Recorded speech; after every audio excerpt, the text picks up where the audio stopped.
Thursday, I was honored to receive the former Assistant Secretary of State of the United States, Roger Noriega, in my office.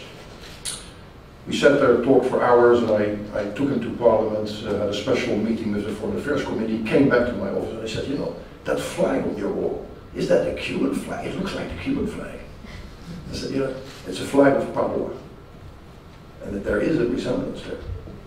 It's here as well. That flag is on the wall of my office, and it's not there without a reason. It's there because I am on your side, and my party is on your side. This is an official statement, and you can check the history of the PVV statements in Parliament and outside Parliament, where I as a spokesman for Indonesia and surrounding areas, have consistently spoken on your behalf, support for your case. But I want to mention several things that worry me in that respect. Coming back to the flag first, and to the reason that I am also personally very preoccupied with your story and with your struggle. When I was young, I'm from 1955, I was born in a Dutch Reformed family, and every Sunday I went to church, of course, and we had children's church in the week. And there was very often a reference to Papua and to the people that came from the Netherlands and brought the gospel to Papua. And there were still people doing that in the days that I was young. People traveled there, Dutch people, and that was after 1961. And this has always occupied me. I was, when I became a politician, and I was touched by the Papua issue because it was on the agenda of my party, I made a reference very automatically to those memories of the past, where I was confronted with people very far away that needed our support, that also already in those days, but it was more emotional support. It was not out of guilt, it was out of compassion, more personal compassion with the people living very far away in the former colony of the Dutch. This is a memory, and I think that is the most important thing that you have accomplished in the past few years, is that you have retrieved the memory, not only for yourself, but for the political realm here. You were not on the political map for a very long time. But the past few years, thanks to your leadership, among others, it has been returned to our conscience. And I mentioned conscience with a very important purpose. Because we have a debt of honor, and I've mentioned this before here in this house, a debt of honor to your people. I will not go back to all the reasons why we have that, because those have probably been mentioned already, but I want to emphasize that this debt, for me, is also a personal debt of honor. And I know that it is for my party chairman, Geert Wilders, who received the flag of Papua after the demonstration last year on the plain outside the House of Parliament. Debt of honor, what does that mean? You can sort of fill it in with artifacts, you can fill it in with symbols that might mean nothing. We want to do political work with that debt of honor, and I'm very honored that in our house there is a very broad support for that. I mean, this is a representation of not every party in Parliament, unfortunately, but we, Parliament accepted a resolution from my party, last year that deals with the Papua issue. And it is not the only resolution. There was a resolution of Kees van der Staaij, there was a resolution of Johan Voordewind. And this is a building. This is a building that you should use. And you should keep us involved because of those resolutions. You can always rely on us because we were committed because of these resolutions. But you should always help us remind that this is an issue that we should work for.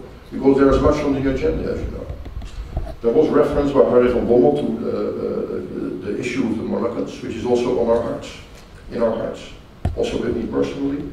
And I find it very difficult to separate those because they're both debts of honor. And now that brings me to the most important reason that I want to address you today. Much to my dismay, I have noticed the past year, since I've been working with the Papua community in the Netherlands, that there's not a unity. There's no unity. There are 4 or 5 organizations and they're not synchronizing their efforts. And I think that is to the detriment of your goal. So I hope that you will consider, after I've been I finished my speech, that you will consider going for unity, because that is the only way to accomplish something. I really hope that you are willing to consider working together for the good cause that you represent. Final thing that I want to mention. When there's a darkness, like in Papua at the moment, darkness, there's nobody that reports from that area. We don't know what's happening. In the darkness, everything can happen. You need only one match in a very dark place to light it up. One match. Try it at home. You don't need a big lamp or a big bulb to do that. One match. One journalist inside could enlighten the situation. This is also what we are fighting for here, that the Dutch government will push the Indonesian government for transparency and for opening Papua territory for journalists and NGOs. There should be a lot of matches there to enlighten the situation. If we fail in that respect, we might discover after a while that atrocities have taken place. There was mentioning of atrocities last year in December. And we still don't know what really happened. And I questioned my Minister of Foreign Affairs on the issue. He says, you know, there was a lot of exaggeration there. I said, how do you know? Nobody was there, there was no match.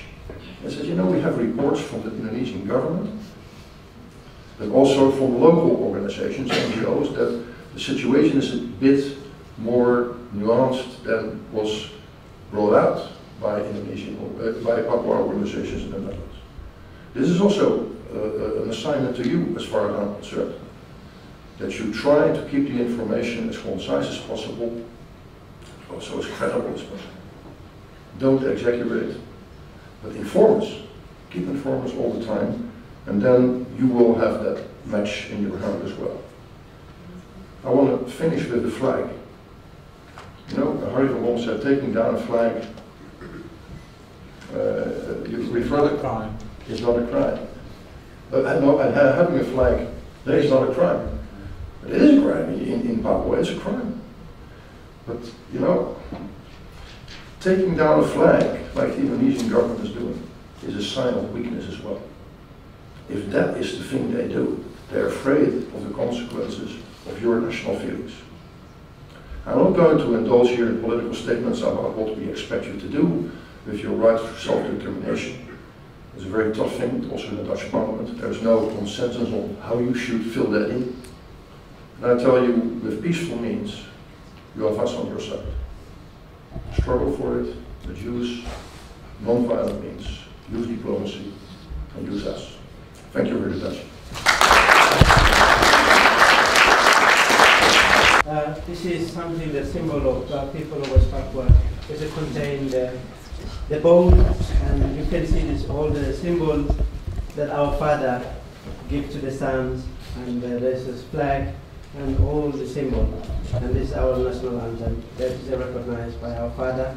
And this is our father draw the map of West Papua. This is our father draw the map, and you can see it, Netherlands, Guinea. And this is the word of the Prime Minister, Dutch Prime Minister. He said, look the future with the confidence in the justice of your case, in knowing that you will always be in our minds, and our best wishes will accompany you, and may God bless you and save you. This is the word we always hope that our justice will become, because you are give confidence, all of you are give confidence for us, and no any longer our tear will becoming shorter and will free. They are really confident. Thank you very much. And this is the bag that people of West Papua send. Thank you very much.